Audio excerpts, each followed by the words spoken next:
Donc, bonjour à toutes et tous. Je vais commencer par vous remercier de la confiance que vous témoignez aux actions de la DTN, par le vote du budget et donc de la confiance que vous portez en nos équipes de France. Vous ne serez pas déçus, je pense. On fait le maximum. Donc le challenge qui s'offre à moi, en 15 minutes, mais vu qu'on a du temps, peut-être je vais pouvoir déborder, mais en général j'aime bien tenir les engagements que je prends. C'est un challenge, c'est de vous résumer 5 mois d'activité entre le 2 juillet et aujourd'hui, le 10 décembre, d'activité de la Direction technique nationale, après l'Assemblée générale du 2 juillet, qui vous a permis de découvrir l'ensemble des pôles de la fédération. Et donc ça avait pris à l'époque 1h30, et où on vous avait exposé l'organisation des ressources humaines de chacun des pôles, et les priorités, et les dossiers prioritaires et particuliers que ces pôles développaient. Donc on va essayer de le faire en 15 minutes, et puis si ça déborde, je sais que je n'ai pas la pression, donc tout va bien. Donc on va parler de l'évolution RH dans chacun des pôles, on va parler des actions réalisées sur ces 5 mois, et on va parler des priorités de 2023. On va commencer par le pôle haut niveau. Alors systématiquement, vous avez en haut le vice-président ou la vice-présidente chargée du pôle en question, et le directeur ou la directrice du pôle. Donc je parle en leur nom, et en mon nom évidemment aussi. Les évolutions RH, je l'avais annoncé, Nathanaël Molin est bien arrivé. Il a un contrat d'entraîneur national du ministère des Sports. Sa mission est principalement d'entraîner et coacher les frères Alexis et Félix Lebrun, mais pas que, puisqu'il a un contrat d'entraîneur national au sens large. Lucas Savoie qui a remplacé Anne Duong, qui est parti au CNOSF. Donc il est arrivé le 26 juillet, il est là Lucas. Tu peux lever la main Lucas pour te présenter. Il s'est très vite adapté à ces nouvelles missions, des missions très complexes. Il est très dégourdi, on est très content de l'avoir avec nous. Alors évidemment, le pôle haut niveau, il est jalonné par des compétitions en permanence et des résultats, en fait. Notre juge de paix, il est là. Là, ici, vous avez exposé les différents types de compétitions auxquelles nous sommes inscrits, voire confrontés, le mot est choisi, puisqu'en fait, vous avez 3 organismes, l'ITTF, la Fédération internationale, le TTU, la Fédération européenne. Ça, ce sont les organismes traditionnels, ceux qu'on a toujours eu l'habitude de voir, de fréquenter, et qui délivrent des titres dans des compétitions de référence, champion d'Europe, champion du monde, etc. Et au milieu, le WTT, c'est-à-dire la filiale commerciale de l'ITTF, qui a été créée, on va dire, pour faire une comparaison, l'ATP du tennis de table. Voilà, avec un autre nom, mais avec un modèle qui est sensiblement le même, et avec parfois des conflits de dates, des difficultés à réussir à tout combiner, et des fédérations internationales qui ont du mal à caler leur calendrier, et nous on navigue là-dedans. On est certainement à un point de bascule, on en reparlera plus tard, dans l'organisation sportive de notre sport.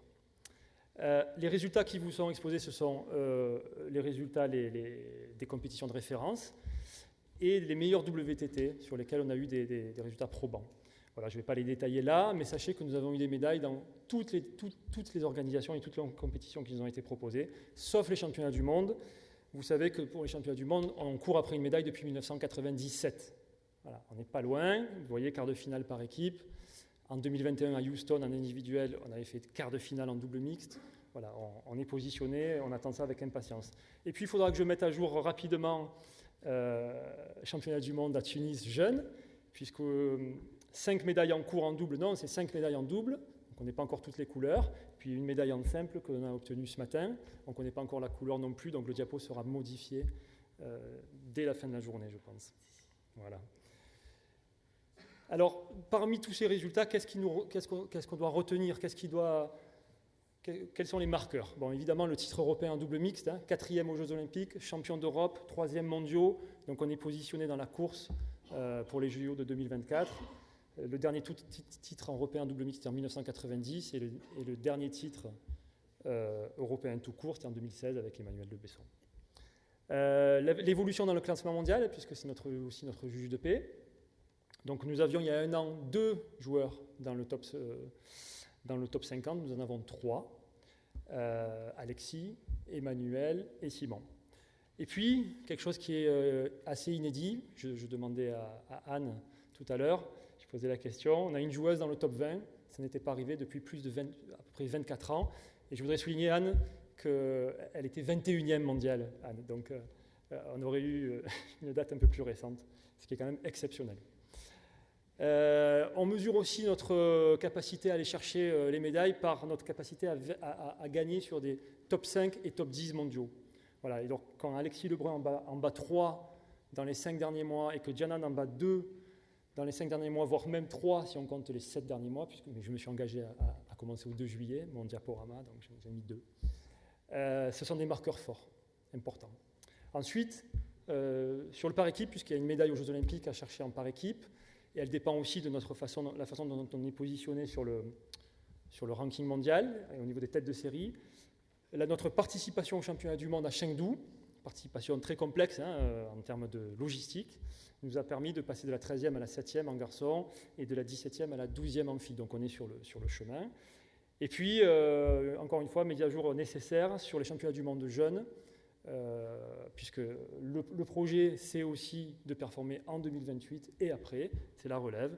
Je crois qu'on est sur le bon chemin. On a 3 médailles sur 4 équipes engagées, c'est relativement...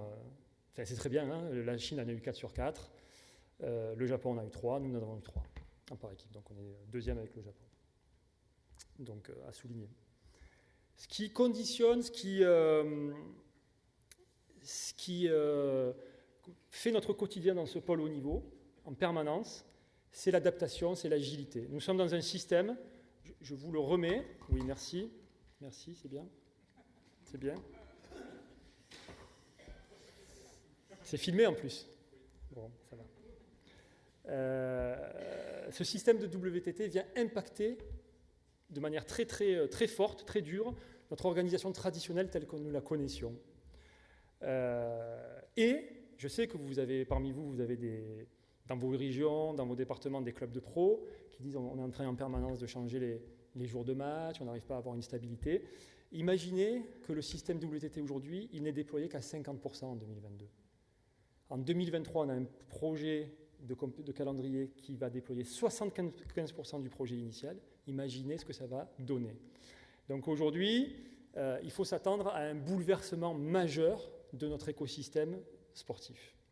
Et évidemment, ça impacte fort sur les compétitions nationales, françaises, et ça va impacter aussi sur les compétitions européennes, à mon avis, inéluctablement. On a déjà des conflits de dates qui sont très forts et que l'on subit. On va voir à la suite. Les priorités pour 2023, et ce qui nous attend, vous avez les temps forts. Donc le temps fort, toujours, c'est le championnat du monde, là, en l'occurrence, le championnat du monde individuel. Pour la première fois, il aura lieu en Afrique, à Durban. Les autres compétitions qui sont évoquées. Sur le plan de notre organisation, ce qui est important à retenir en 2023, c'est qu'on est dans un moment où notre PPF, le projet de performance fédérale, est dans une situation de facilitation, c'est-à-dire et de stabilisation. Notre encadrement est stabilisé, nos moyens sont stabilisés, les subventions que nous recevons sont stabilisées. Vous venez de voter un budget ambitieux. Donc on arrive à voir et à savoir où on va. Ce qui n'était pas le cas il y a un an, je n'aurais pas dit la même chose, même si j'avais une forte envie. On a déterminé nos outils d'optimisation de la performance et on a déterminé nos cellules de performance aussi, qui sont ciblées. Donc avec ça, normalement, on devrait pouvoir être conquérant en vue des Jeux Olympiques de 2024. Ça, c'était le premier pilier du projet fédéral, la haute performance. Le deuxième pilier du projet fédéral, c'est le développement des pratiques, sur lequel il y a un engagement très fort. Vice-présidente, directeur de pôle, vous avez vu sa fiche, Stéphane et Carole. 2 arrivées, Julie qui remplace poste pour poste Justine Bouza, que vous avez connue et appréciée. Elle a le même cursus, elle a le même parcours, elle est juste un peu plus jeune, donc je pense que vous ne serez pas déçus. Maxime Delhomme, qui est ici présent. Maxime, si tu veux bien. Voilà. Vous ne serez pas déçus non plus. D'ailleurs, vous êtes nombreux à l'avoir déjà eu au téléphone pour déployer des tables. Il en veut. Hein, il ne lâche rien, il ne lâche pas le morceau. On va avoir des tables. Alors, il remplace Camille Pichot, mais il a une fonction plus commerciale, parce que le moment le commande. C'est un moment où on doit déployer. Donc, il a cette fibre-là, et on les aura à nos 350 sites. Ce pôle développement il a été impliqué évidemment dans les 5 derniers mois à déployer, mettre en place le système pour pouvoir souscrire les 2 licences que vous avez votées le 2 juillet, la licence découverte et la licence liberté. C'est en place, c'est prêt, on peut commencer à en faire souscrire. Il y en a déjà, magnifique, magnifique. Le jalon Paris 2024 permanent, on a 10 dispositifs, je ne vais pas tous les lister. Je vous ai mis simplement celui des volontaires pour le ramassage de balles parce que c'est celui qui a occupé l'attention sur ces 3 derniers mois. Mais évidemment, vous les connaissez. Vous aussi en région, vous êtes ultra sollicités pour mettre en place des actions autour de Paris 2024. Le ping santé, je ne reviendrai pas énormément dessus. Vous avez vu la vidéo. Vous voyez bien que ce dossier-là prend de l'envergure, se déploie de plus en plus dans les territoires. Si vous avez bien fait les comptes, vous avez été attentif, vous avez vu qu'il y avait 49 clubs sur la vidéo, il y en a déjà 58 sur le diaporama. Donc ça va vite, en fait. Ça va vite entre le moment où la vidéo a été faite et le diapo. Il y a déjà des clubs supplémentaires qui sont engagés dans le processus et ça va continuer. Le ping citoyen, donc c'est le ping au service des populations les plus éloignées de la pratique. Alors on a un programme d'insertion par les compétences, le programme PIC, qui est en train pareil aussi de monter en puissance. Pour l'instant, on accueille 50 jeunes dans 2 clubs, mais ça pourrait être beaucoup plus. Donc ça, c'est la marque sociale, la marque de fabrique sociale de la fédération, la performance sociale. L'opération Une école, une table pour faire découvrir à nos plus jeunes. Gros succès sur la première édition, 60 tables, donc 60 écoles qui ont bénéficié de ça, ce dispositif-là. Et puis, l'opération du stade vers l'emploi, qui est un dispositif très innovant, qui s'est déroulé dans 7 dates, mais qui va se prolonger en 2023. Et en fait, c'est du job dating, ça consiste à mettre en relation des demandeurs d'emploi et des employeurs autour d'une table de tennis de table. Donc c'est très porteur, c'est très bon pour l'image de la fédération. Et avec nos licences découvertes demain ou nos licences événementielles et des clubs qui sont en capacité de proposer une offre loisir, permettre de recruter. On a environ 100 personnes par opération. Le ping loisir, l'été ping, c'est une opération qui est en train de prendre son rythme de croisière, l'été ping, et qui s'installe durablement dans le paysage pongistes. On joue l'été maintenant, et vous voyez, 307 clubs, c'est pas neutre. Et la nouveauté, évidemment, le président en a parlé, notre championnat de France en réalité virtuelle. Le 2 juillet, je ne sais pas si vous vous en rappelez, mais je vous avais annoncé que le ministère des Sports nous octroyait la délégation pour organiser cette activité. La délégation, ça veut dire qu'on a le droit de définir les règles techniques et de sécurité de l'activité, on a le droit de former les animateurs à l'activité, et on a le droit d'organiser les championnats de France, de région et de département, et d'en délivrer les titres. Donc ce sera le premier. Le 18 décembre au soir, on connaîtra le nouveau et le premier champion de France de réalité virtuelle. On croit beaucoup à cette nouvelle discipline, c'est une tendance très très lourde, très très lourde. Et puis le ping en extérieur que je ne vais pas développer outre mesure, puisqu'il y a une table ronde qui va durer 1 heure sur le sujet. Encore une fois, je le répète, la colonne vertébrale existe, elle est posée, elle est solide, et maintenant il faut la déployer. Il faut déployer le projet au plus près des territoires. Ça, c'était le deuxième. On va essayer de faire passer, voilà. C'est le deuxième pilier du projet fédéral, le développement des pratiques.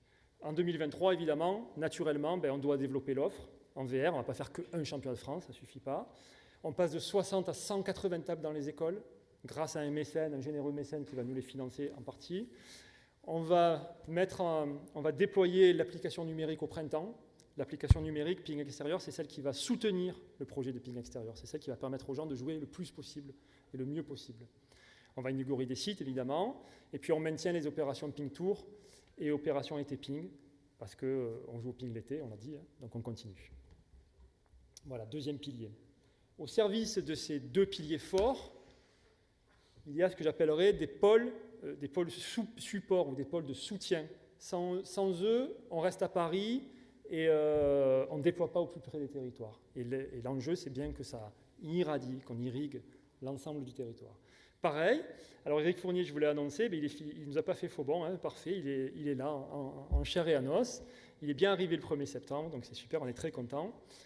Et Théo Gohon, qui est un alternant pour 2 ans, donc 2 ans on peut construire des choses, on peut travailler, il va produire des outils. Voilà. Alors cette diapo, c'est le cœur du pôle en fait. C'est le cœur du pôle. Le cœur du pôle, et la vocation de ce pôle, c'est de rencontrer les territoires pour les aider à se structurer de la manière la plus efficiente possible en fonction de leur spécificité, de leur projet et en accord avec le projet fédéral. Voilà, et donc ça, il faut se déplacer. Vous voyez, il y a beaucoup de kilomètres qui sont faits par Mallory, par Eric maintenant, mais pas que, par Bruno aussi, Bruno Belay. Et c'est là qu'on va chercher la finesse de la décision, la finesse de la convention, parce que ça se traduit ensuite par une convention qui est signée entre la fédération et les ligues et comités départementaux.